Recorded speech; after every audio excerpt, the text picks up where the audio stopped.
E aí galera, tudo bom? Eu demorei um pouco mais para gravar esse vídeo porque realmente a gente vai se chocando cada dia que passa. E eu acho que quando a gente posta um vídeo na internet a gente tem que ser muito responsável pelo que a gente está dizendo. Então eu primeiro digeri, como todos nós, para depois querer me manifestar com vocês e dar meu ponto de vista para quem sabe a gente criar uma outra discussão.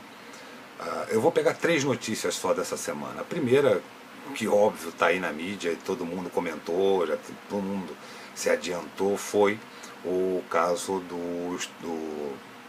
do maníaco sexual no ônibus em São Paulo. O problema não é apenas o maníaco. O problema é que ele foi pego, a polícia fez o trabalho dela, o delegado fez o trabalho dele, indiciou o rapaz.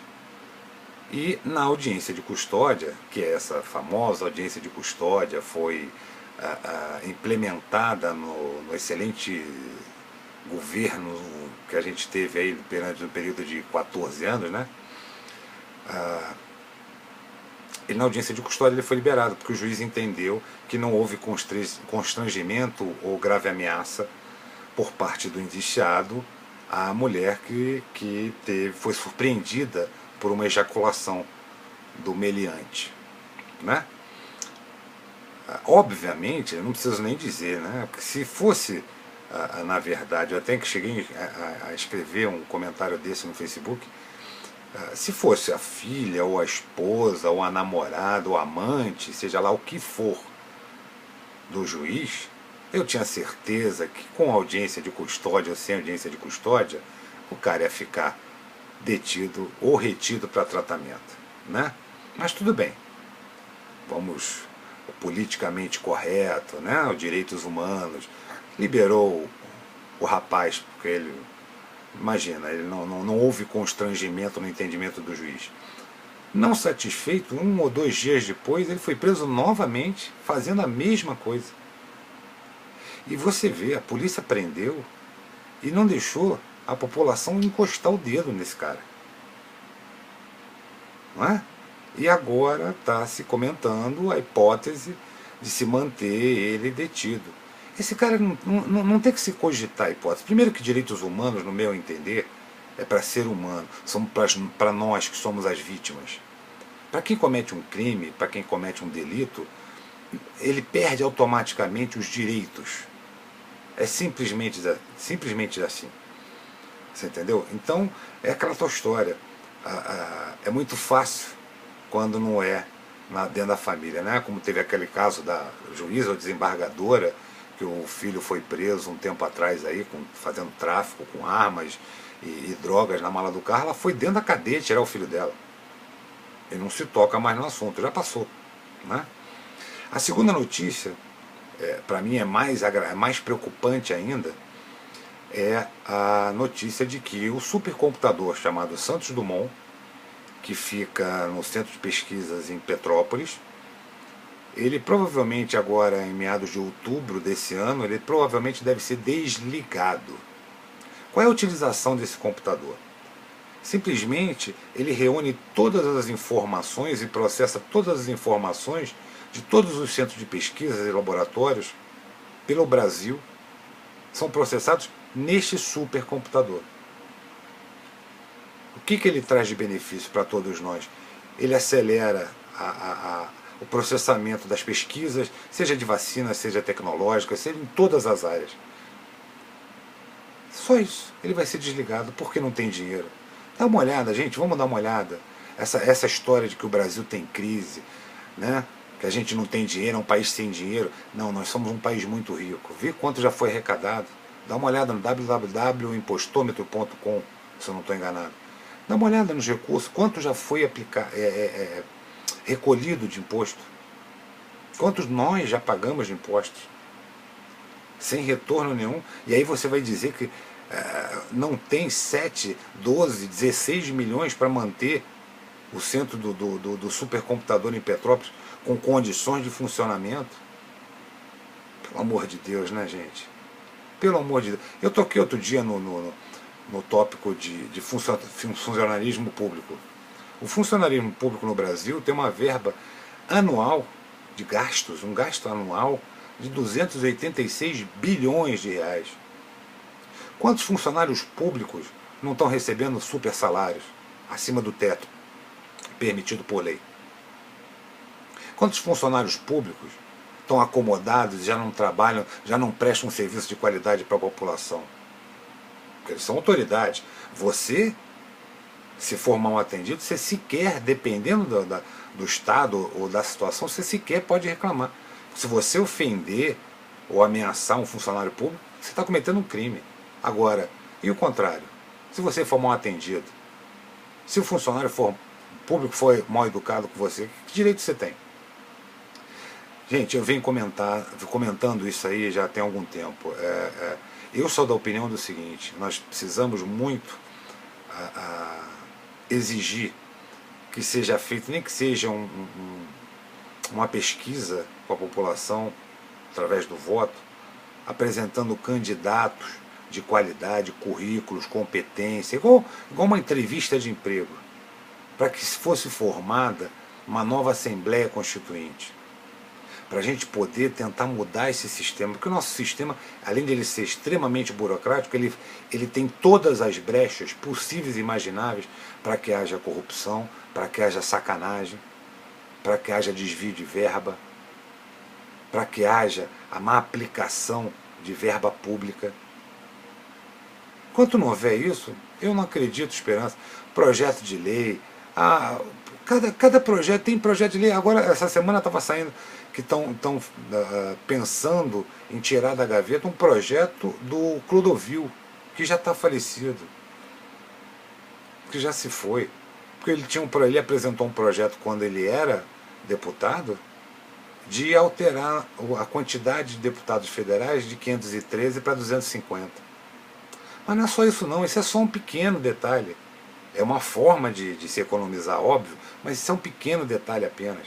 Tinha que mudar o sistema judiciário de codificado, que significa o quê? Acho que eu já comentei com vocês. O sistema codificado significa o quê? Que toda a União, todo o país, ele é regido por códigos. Um código penal para todo o país, um código civil para todo o país, processual, comercial, etc, etc, etc. Se a gente muda o sistema judiciário para um sistema consuetudinário, significa o quê? Cada estado vai produzir a sua lei. Cada comunidade, a sociedade do estado e da cidade vai ter as suas leis de acordo com a forma que desejam o bom convívio entre a sociedade. Como é em países de primeiro mundo. Independentemente disso, eu estou falando da reforma jurídica, né? Porque eu acho que, infelizmente, o judiciário hoje ele já perdeu a moral, né? Dando-se o fato do exemplo do nosso querido juiz do Supremo, Gilmar Mendes. Dizer que ele é incompetente, não, ele não é questão de competência, ele pode ser extremamente competente, mas além dele ser parcial, extremamente parcial na minha opinião, e tendencioso, ele, obviamente, como um bom conhecedor das leis, ele pega as brechas e faz o que ele quiser, e ninguém pode tirar, não é? Porque nós temos um grande problema no Brasil, que é o problema de parcialidade de classes. O juiz só pode ser julgado por outros juízes. O médico só pode ser julgado por outros médicos. O engenheiro por outros engenheiros. E por aí vai. É lógico que a classe protege. Quem já não se deparou com problema de péssimo atendimento, de erro médico, e na hora de abrir uma queixa dentro do Conselho de Medicina, não dá em nada. Por quê? Porque eles são julgados pelos médicos. Os médicos não vão condenar os próprios médicos. É muito difícil. Existe uma parcialidade, um lado que eles vão tomar defendendo a própria classe, óbvio. É da natureza humana, né? Mas, voltando ao assunto, então eu acho que isso sim seria a razão para a gente se manifestar, ir para as ruas, para exigir do governo. Se eu não me engano, eu estava vendo numa reportagem, o custo para manter esse centro tecnológico um supercomputador lá em Petrópolis, do Santos Dumont, custa anualmente 17 milhões de reais para manter todos os funcionários, pesquisadores e etc. Pô, vai dizer que a gente não tem esse dinheiro? O país não tem esse dinheiro? Entendi.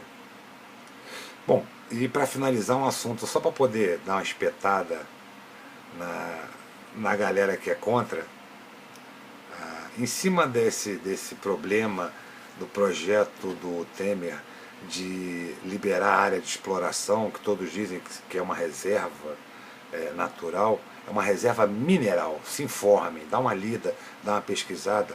Toda essa área que ele queria liberar para exploração é uma reserva mineral, é onde o Brasil tem as suas reservas de riqueza.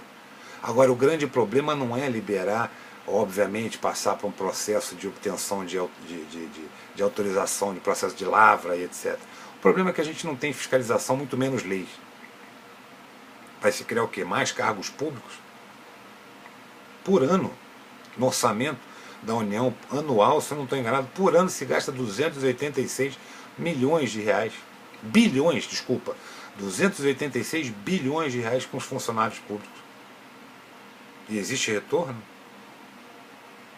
E detalhe, dentro dessa área é uma das maiores reservas minerais de quê? De grafeno. Vocês se lembram desse assunto? Desse nome, grafeno? Quem foi o primeiro a via mídia, via público para comentar isso?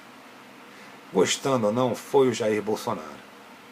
Que é um cara que, independentemente de corrente política, eu, Maurício, particularmente, voto nele desde da primeira candidatura dele.